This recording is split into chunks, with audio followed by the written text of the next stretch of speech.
For some reason, casters of StarCraft 2 happened to suddenly disappear. Many content creators never left a goodbye video, and I've already discussed the stories of Husky and HD StarCraft, and today we'll talk about BaseTradeTV.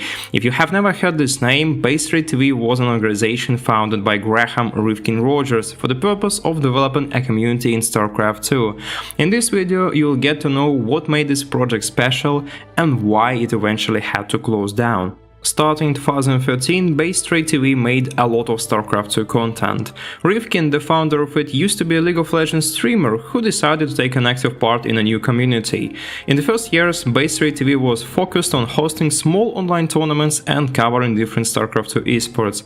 Then later, the channel introduced different co-hosts and casters including ZombieGrub and Feardragon, who, by the way, had their breakout roles exactly on that channel.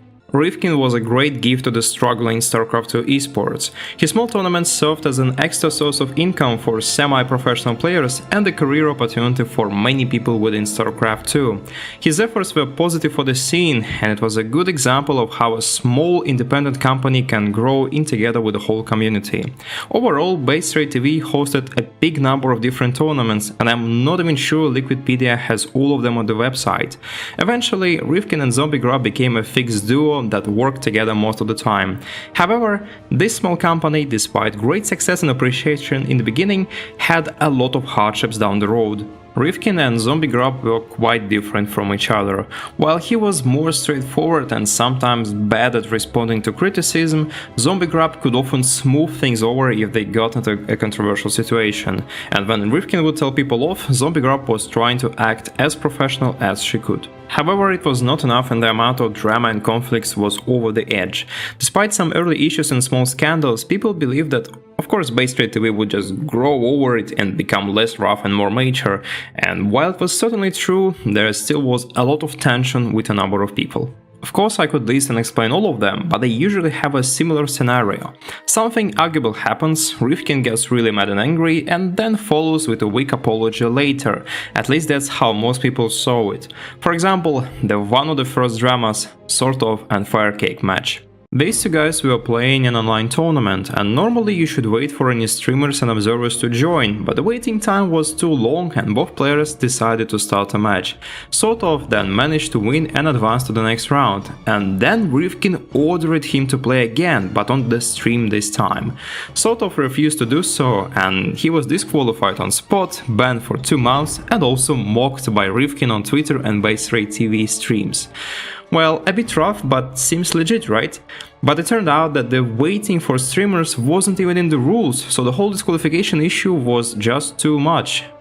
And Rifkin eventually apologized and unbanned SortOf, but this would become a pattern for the following years. Another scandal was related to NoRegret, that's a Canadian player, and his Korean teamhouse. BaseTradeTV decided to sponsor this team and offer it to cover the rent and buy all the needed equipment, PCs and streaming setups for the house. In return, all players from the teamhouse were formed in a BaseTradeTV team and had to represent it on all tournaments. The deal eventually broke apart and the drama started. Rifkin demanded NoRegret to pay out his debt and claimed that the equipment was loaned, not bought for them. And they also had only one copy of the contract that belonged to BaseTradeTV, and it was more of a verbal agreement. So NoRegret refused to pay some of the money, and Rifkin imposed a 10% tax for all teamhouse players on his tournaments, so you had to pay a percentage from your winnings to compensate for this debt. Of course, such measures were heavily criticized because players had nothing to do with this drama. There were some small arguments too. For example, BaseTradeTV was streaming a WCS event and they forgot to put up a WCS banner. One of TakeTV streamers, Naruto, messaged Rifkin in private to fix this because it's a very strict requirement and he didn't want him to get in trouble. Rifkin didn't see the message, and Naruto then wrote it in Observer's channel where other people could see it too. Rifkin got angry and banned TakeTV from casting all BaseTradeTV events for 1 year.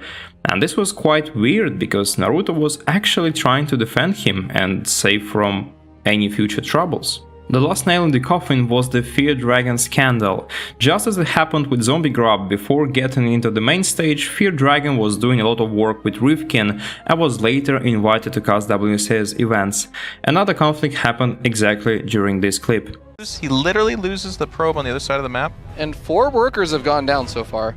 Yeah, because if you see the shield batters, there's a party that says, this guy thinks I'm cheesing him, and as we can see with Masa, he's not. So it really is hard for Masa to be like, I think there's a Stargate. I think he thinks that the factory is proxy because he lets the shield battery finish. He lets a shield battery finish, not the 2. But would you, if you thought that I'm offering you a glimpse into the mind of a good Protoss player, and you're like, no, bad Protoss player mind. He doesn't know, man. And look at Masa's base. Look at everything he's making. Tell me that that guy knows an Oracle's about to show up. Oh no, I don't think he has any idea about that. Well, that's what I was saying. The whole point behind the shield batteries is to make him think that he thinks he's getting cheesed. Okay. G-Unit!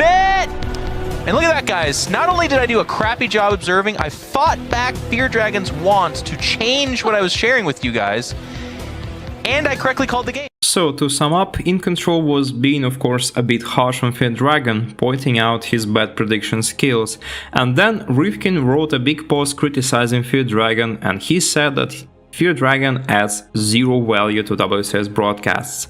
At that point, Rifkin was already considered a bully in the community, and Feardragon became a victim, so the whole situation and criticism was seen negatively by StarCraft 2 fans. There were even more events, but I believe you already grasped the whole picture.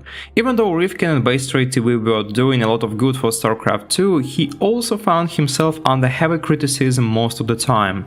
Eventually, most casters that used to be a part of BaseTradeTV were slowly getting promoted, working for WCS events or starting their own solo projects, and of course they were trying to separate themselves from BaseTradeTV.